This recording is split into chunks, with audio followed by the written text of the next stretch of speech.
A former Sweet Baby Inc. employee indicates that developers and employers do not want to hire him because he worked for Sweet Baby Inc. Before we get to this, I'd like to ask you, please hit that subscribe button, hit that bell for notifications so you don't miss any of our future videos here at the Trent Report. Wrote this up over at thatparkplace.com. And this former employee, his name is Kazumo Hashimoto. You might recognize that name because he was recently featured in an article written by Zachary Small at the New York Times, where he claimed that Japanese people were not upset about Assassin's Creed Shadows and claimed that much of the pushback against the game and one of its main characters, Yasuke, was being done by Westerners using translators to express their disdain in Japanese. This is what he told the New York Times, or what was quoted by the New York Times and Zachary Small. He said this: "It was people in the West who were upset with seeing Yasuke as a samurai." Small added that Hashimoto explained that many of the negative online comments written in Japanese appear to have been roughly translated from English. This was utterly ridiculous given Small's actual article that says that a political party was investigating the game, and there were numerous problems that the Japanese people had with the game, so much so that Ubisoft had to issue a so-called apology to the Japanese gaming community over the backlash the game was receiving. It made absolutely no sense. But now we have some more information from Hashimoto regarding Sweet Baby Inc., as well as his involvement with Assassin's Creed Shadows. He discussed the article in a recent Twitch stream, which was discovered by YouTuber Smash JT.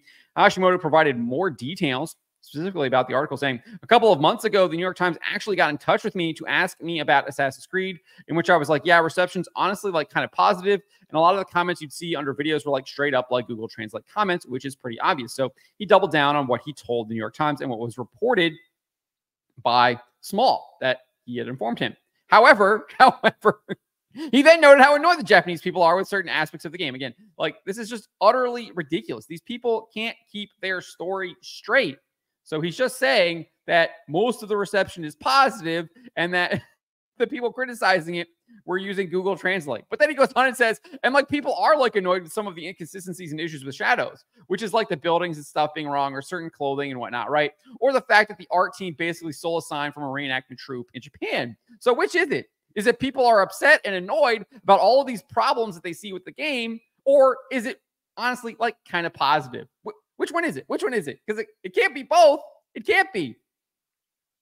He went on and said, and that's actually like pretty common, because when you're working with such a large team of artists, sometimes they're sort of given the direction to Google things and people make mistakes. It's more like you're working with a team of people that speak multiple different languages, and whether or not they can communicate with each other is an issue, and that's just become part of game development. So he's actually excusing their theft. He's excusing their bad behavior, which is just utterly ridiculous. No, you literally have people that are QA people. You have lawyers. These companies have lawyers that should be telling people, no, this is not what you do. They clearly have people that can translate.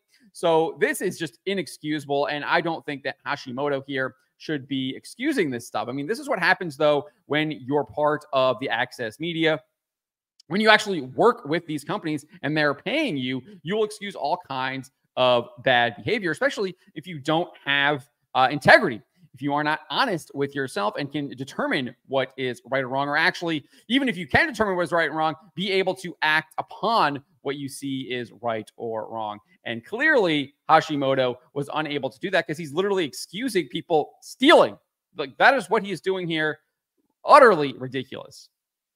But later in the stream, he then said he did not actually work on Assassin's Creed Shadows. He specifically said this: "I can say that I didn't do any consultation work on Assassin's Creed Shadows. The stuff I did with Sweet Baby, I will probably never be able to talk about just because of the way that game development works." So yeah, it's really, really weird. So that's interesting that he says that he didn't work on Assassin's Creed Shadows, but then he says he can't talk about the things that he worked on with Sweet Baby Inc.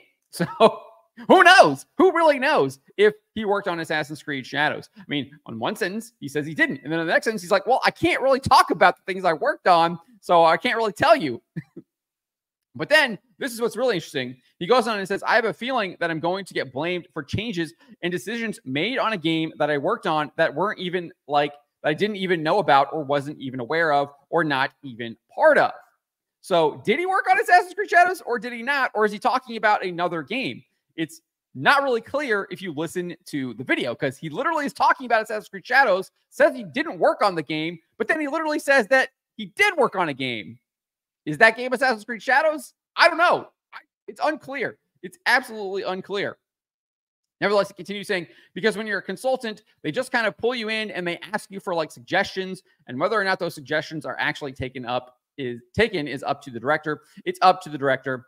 People don't understand how much power a director and producer have in a studio and whether or not they will facilitate those changes. So remember, he's talking about how much power these directors and producers have when he literally was saying that there's just communication issues. People make mistakes, yada, yada, yada. But then he's saying how much power these directors and producers have to make these decisions when it comes to the suggestions that consultants make, which is something that we know. It's obviously the companies are going and hiring people like Sweet Baby Inc. So they're clearly DEI infected because they know what Sweet Baby Inc. is. It's all over their website. It clearly says that they are pushing woke ideology. Kim Belair has made multiple comments about this in the past. She's done a presentation at the Game Developers Conference. She's done interviews with Inclusion FX. People know what Sweet Baby Inc. is up to, especially now after they were seriously exposed in March after one of their employees, Chris Kindred, attacked Cabrutus Rambo, tried to get his games effectively stolen off of Steam and get his Steam curator list shut down.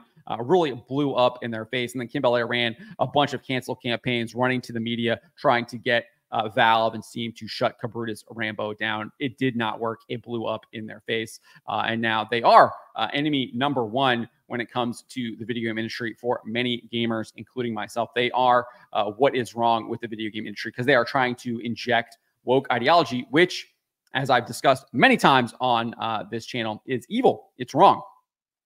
Anyways, let's move on here. So this is the most interesting part, I thought, of his stream here, because he discussed that employers are not interested, or they are now very hesitant to hire people that have Sweet Baby Inc. on their resume. He said this: there are definitely jobs that I've had where like people have seen like the fact that I worked for Sweet Baby, and it's been a year since I've worked with them, and it's just like a contractual basis when I was so just like periodically for like a couple of years. People will literally be like, hey, are we going to get harassed for hiring you? And I think that really sucks.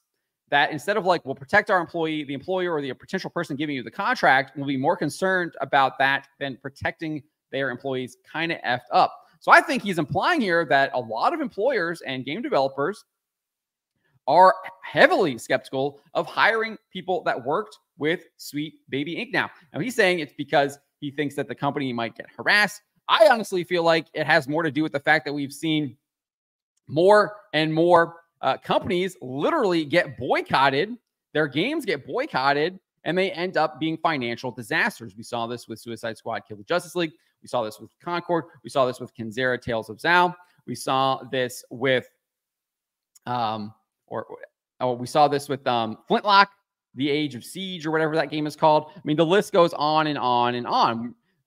These games are absolute financial failures and flops. And obviously, I don't think Sweet Baby worked on Concord, but people, they see the wokeness, they see this stuff, and they absolutely are like, no, not purchasing it, avoid at all costs. And that's exactly what people are doing. And so he says he thinks that they're going to be harassed, but who even knows what that means? Remember, these people have different vocabularies. Harassment could just be gamers closing their wallet, not paying money to video game developers to buy their woke products. I mean, you see this on X, you see this on social media, that this is what they believe. They think that you telling them no is harassment. You opposing their ideology, you opposing their twisted, corrupted worldview is harassment. That's what these people actually believe. So you have to remember what their vocabulary is. When they say harassment, it's not like someone actually harassing someone. It can simply just be saying like, no, I'm going to keep my wallet in my pocket. I'm not going to purchase this DEI game that Sweet Baby Inc. and that Sweet Baby Inc. worked on, or that has all kinds of woke ideology, such as Concord. And there is a massive list now of games that have absolutely failed because of their woke DEI ideology being injected into the games and pushing it through the games. Obviously, Concord, Suicide Squad, Kill the Justice League being the two biggest examples. So I think that comment is really, really interesting here. I do think he is implying that the developers, are not interested in working with people who worked with Sweet Baby Inc. And then I think we can extrapolate that and say that if they're not wanting to work with people that worked with Sweet Baby Inc., it's likely they don't want to work with Sweet Baby Inc. at all, which contradicts what Kim Belair, the CEO of Sweet Baby Inc., said recently on an appearance with Black Girl Gamers. She said this: I think annoying is a very good word for it, because largely it doesn't materially affect our work. The vast majority of these companies already know what's going on, and they still hire us. They know what we actually do, and it doesn't necessarily change our baseline survival, but it does change our comfort level with which we can exist in online spaces. So there you go. Kim Belair says they're still hiring her and Sweet Baby Inc., but we have Hashimoto here saying that companies are highly skeptical of hiring people who worked with Sweet Baby Inc., completely contradicting with what Kim Belair is saying here. I think Kim Belair was trying to project an air of confidence, trying to show that the boycott against her company is not having any effect, when it looks like in reality, it really is. We are having a massive effect. We are seeing video game companies get shut down. Look at Saints Row. Volition does not exist anymore. Look at Forspoken, which Black Girl Gamers consulted on. The Luminous does not exist anymore. It was absorbed back into Square Enix. Square Enix's profitability absolutely tanked over the past quarter here. Things are not looking good for these companies that embrace wokeness, that embrace DEI ideology. We are having a massive, massive impact on these companies. And look what's going to happen with Firewalk. Their game director just stepped down, and it looks like that company might get shut down as well, or we'll at least see massive layoffs. Something probably similar to what we saw with Bungie will happen, in my opinion, where you'll see a bunch of people get laid off, and then they'll move people around to other studios to help them work with them on their other projects that they have in the works.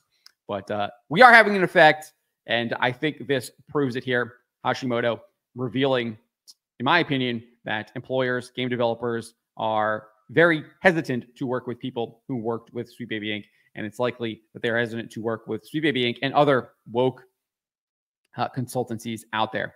But let me know what you guys make of this.